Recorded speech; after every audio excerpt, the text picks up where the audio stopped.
Hello, dear students. Good morning. I hope all of you are fine.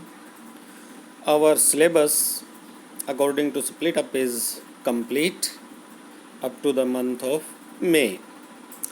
Today, we will learn something about grammar.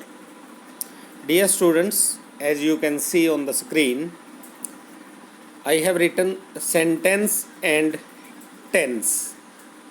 These two topics we will discuss in detail in my 4 videos, and among those 4 this is the first one. Dear students, as you can see, A, B, C, D, E, F, G, H, I, J, K, L, M, N, O, P, Q, R, S, T, U, V, W, X, Y, Z. I have written all the 26 letters or alphabet of English in this video. They are written in both capital and small. Dear students, any language takes its standard form from letters or alphabet, or you can call it written form. Alphabet or letters are needed to write any language. From these 26 letters, we can make words like cat, bat, rat, ball, doll, and class, etc. These are words. When alphabets are kept in proper order, they make meaningful words. And when these words are kept together in order like this, a barking dog, a running cat, silent class, these are all phrases. What is a phrase? A group of words which gives incomplete sense is called a phrase. A group of words which gives sense but not complete sense, like a barking dog.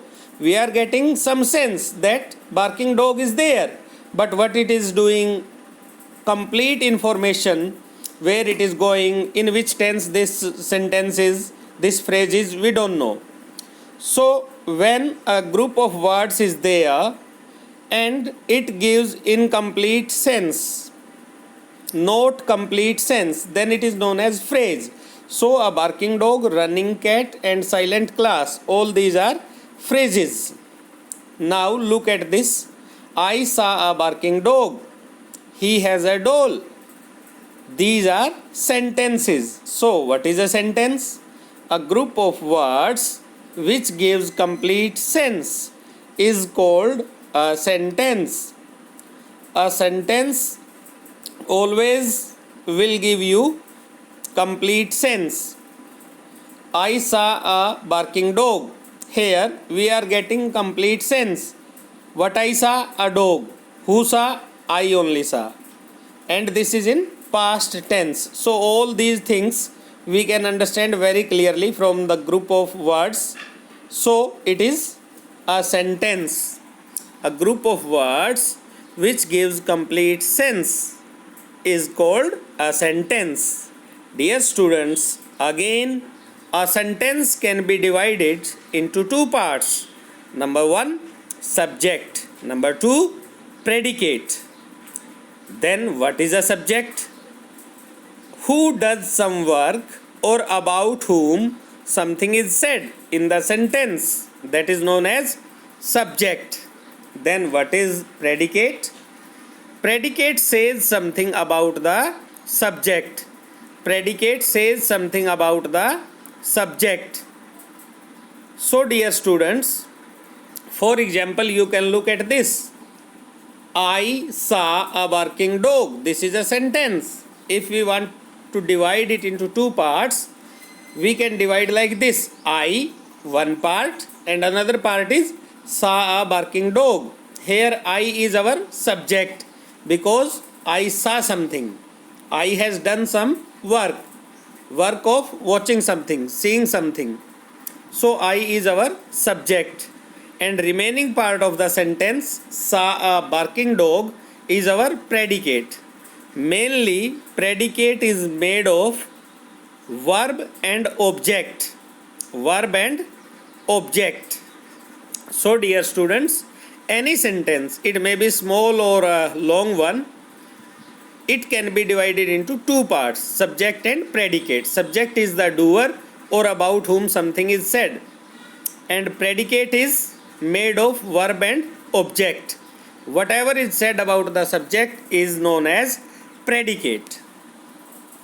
Then there are different types of sentences, and here in this video we will discuss the 5 different types of sentences. Number 1, assertive sentence. Number 2, imperative sentence. Number 3, interrogative sentence. Number 4, exclamatory sentence. Number 5, optative sentence.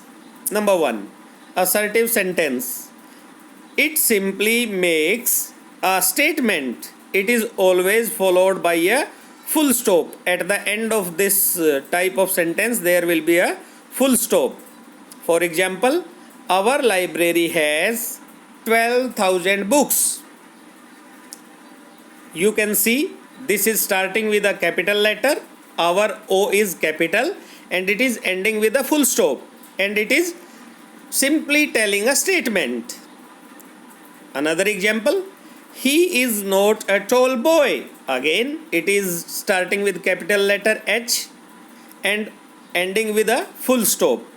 And it is also telling simply a statement that he is not a tall boy. So, such type of sentences are known as assertive sentence. And word order of these sentences is, first we will keep subject, then subject is followed by verb, and then verb is followed by object. So dear students, this is the sentence structure of assertive sentence. Then number 2, imperative sentence. It expresses a command, a request or advice. Imperative sentence will show some command or request or advice. For example, type these letters at once. This is showing command. Help the needy. This is showing advice. Stop. Again it is showing some command. Here you should see one thing clearly. You should watch it clearly, and you should also note down that type these letters at once is ending with a full stop. Help the needy is also ending with a full stop, but stop is ending with exclamation mark. But these are imperative. 99% imperative sentences will start with a verb.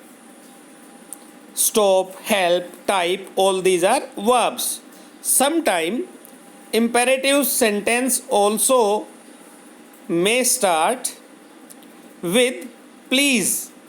Please type these letters, then it will be a request.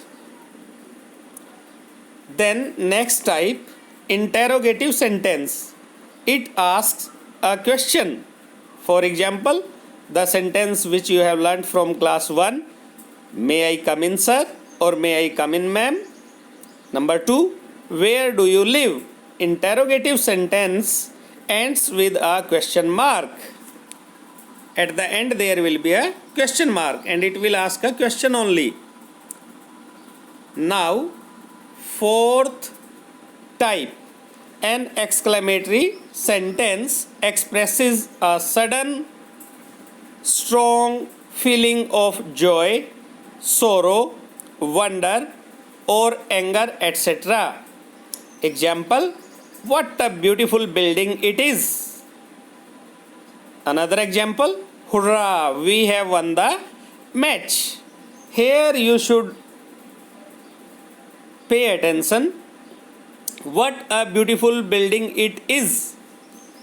This sentence is ending with mark of exclamation and it is exclamatory sentence. If we say what a beautiful building it is and we put mark of exclamation at the end, then it will be exclamatory sentence. Number 2, hurrah. After hurrah we have used mark of exclamation. We have won the match. It is followed by a full stop. So dear students, these are showing our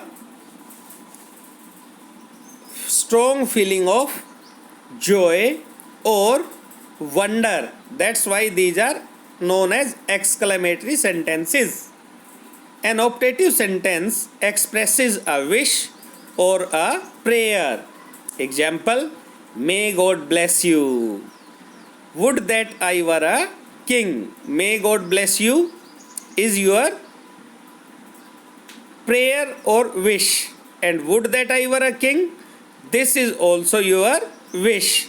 So the sentences which are expressing your wish or prayer are known as optative sentence. Dear students, in nutshell we can say, first of all, any language takes its standard form with the help of letters or alphabet. From alphabet or from letters, words are created. From words, phrases, and then a group of words which gives complete sense, that is known as sentence. And then sentence is divided again into 5 types according to their function, what they are doing, what type of things they are expressing. Accordingly, we have divided them in 5 types.